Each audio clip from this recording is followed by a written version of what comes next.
सांसद सयोनी घोष को लेकर आम आदमी पार्टी के राज्यसभा सांसद संजय सिंह का बड़ा बयान सामने आया है, जिसने राजनीतिक गलियारों में नई बहस छेड़ दी है। संजय सिंह ने भाजपा पर निशाना साधते हुए कहा कि जिस सयोनी घोष को लेकर कभी भाजपा नेता और समर्थक लगातार विरोध करते थे, आज उन्हीं के भाजपा के करीब आने की चर्चाओं पर कोई सवाल नहीं उठाया जा रहा है। संजय सिंह का कहना था कि सयोनी घोष के काबा मदीना वाले गाने को लेकर भाजपा नेताओं और समर्थकों ने लंबे समय तक विरोध किया, बयानबाजी की और सोशल मीडिया पर भी उन्हें निशाना बनाया गया। उन्होंने तंज कसते हुए कहा कि उस समय सयोनी घोष का नाम सुनते ही भाजपा समर्थक आक्रामक हो जाते थे, लेकिन अब जब राजनीतिक परिस्थितियां बदलती दिखाई दे रही हैं, तो वही लोग पूरी तरह खामोश है। संजय सिंह ने सवाल उठाते हुए कहा, अब क्या हो गया भैया? उन्होंने कहा कि अगर पहले सयोनी घोष को लेकर इतने गंभीर आरोप लगाए जाते थे, तो आज उन आरोपों का क्या हुआ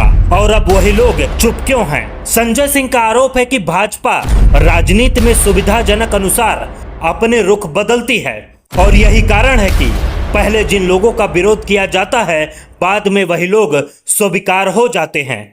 संजय सिंह ने अपने बयान में यह भी कहा कि भाजपा समर्थक मुस्लिम नेताओं को लेकर लगातार टिप्पणियां करते रहते हैं, लेकिन जब राजनीतिक जरूरत बदलती है तो वही नेता उनके लिए स्वीकार हो जाते हैं। इसी मुद्दे को उठाते हुए उन्होंने सयोनी घोष का उदाहरण दिया और कहा कि राजनीति में दोहरा मापदंड नहीं होना चाहिए। संजय सिंह का यह बयान ऐसे समय आया है जब पश्चिम बंगाल की राजनीति में तृणमूल कांग्रेस के भीतर असंतोष और बगावत की चर्चाएं लगातार तेज हो रही हैं। कई मीडिया रिपोर्टों में दावा किया जा रहा है कि पार्टी के कुछ सांसद और नेता नेतृत्व से नाराज बताए जा रहे हैं तथा नए राजनीतिक समीकरण बनने की अटकलें लगाई जा रही हैं। कुछ रिपोर्टों में करीब 20 सांसदों के अलग रुख अपनाने की चर्चा भी सामने आई है।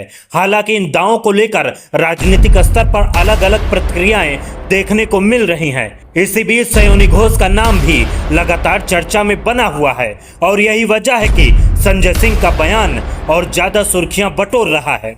राजनीतिक जानकारों का मानना है कि पश्चिम बंगाल में बदलते सियासी समीकरण आने वाले समय में राष्ट्रीय राजनीति को भी प्रभावित कर सकते हैं। दूसरी तरफ भाजपा की ओर से अभी तक संजय सिंह के इन आरोपों पर कोई बड़ी प्रतिक्रिया सामने नहीं आई है, लेकिन उनका यह बयान सोशल मीडिया और राजनीतिक हलकों में चर्चा का विषय बना हुआ है। अब सवाल यह है कि क्या पश्चिम बंगाल में वास्तव में कोई बड़ा राजनीतिक बदलाव होने वाला है? क्या टीएमसी के भीतर चल रही नाराजगी आगे और बढ़ेगी और क्या सयोनी घोष को लेकर चल रही चर्चाएं किसी नए राजनीतिक घटनाक्रम की तरफ इशारा कर रही हैं? फिलहाल इन सवालों के जवाब भविष्य के राजनीतिक घटनाक्रम तय करेंगे, लेकिन इतना जरूर है कि सयोनी घोष को लेकर संजय सिंह का यह बयान भाजपा, टीएमसी और विपक्षी राजनीति के बीच नई बहस को जन्म देता दिखाई दे रहा है और आने वाले दिनों में इस मुद्दे पर राजनीतिक बयानबाजी और तेज हो सकती है।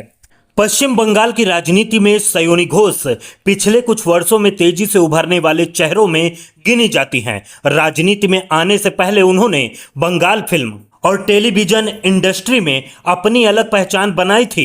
अभिनेत्री के रूप में लोकप्रियता हासिल करने के बाद उन्होंने सक्रिय राजनीति का रास्ता चुना और ममता बनर्जी की तृणमूल कांग्रेस से जुड़ गईं। पार्टी में शामिल होने के बाद सयोनी घोष ने युवा मतदाताओं के बीच अपनी मजबूत पकड़ बनाई और जल्द ही टीएमसी के प्रमुख चेहरों में शुमार हो गईं। उनकी आक्रामक राजनीतिक शैली और विपक्ष के खिलाफ मुखर रुख के कारण वह अक्सर समाचारों में बनी रहीं। हालांकि राजनीतिक सफर के दौरान कई विवाद भी उनके साथ जुड़े रहे। धार्मिक मुद्दों से जुड़े कुछ पुराने सोशल मीडिया पोस्ट और उनके कुछ बयानों को लेकर भाजपा ने कई बार उन पर हमला बोला, जिसके कारण उनका नाम राज्य की राजनीति से निकलकर राष्ट्रीय बहस तक पहुंच गया। लेकिन अब सयोनी घोष एक बार फिर अलग वजह से चर्चा में है। पश्चिम बंगाल में तृणमूल कांग्रेस के भीतर चल रही कथित नाराजगी और संगठनात्मक बदलाव की खबरों के बीच उनका नाम लगातार राजनीतिक चर्चाओं में लिया जा रहा है। कुछ राजनीतिक रिपोर्टों और अटकलों में दावा किया गया कि पार्टी के कई सांसद और नेता नेतृत्व के कुछ फैसलों से पूरी तरह संतुष्ट नहीं है। इसी दौरान सयोनी घोष की भूमिका को लेकर भी सवाल उठने लगे। संगठन में हुए बदलाव के बाद उनके राजनीतिक प्रभाव और जिम्मेदारियों को लेकर कई तरह की चर्चाएं सामने आई।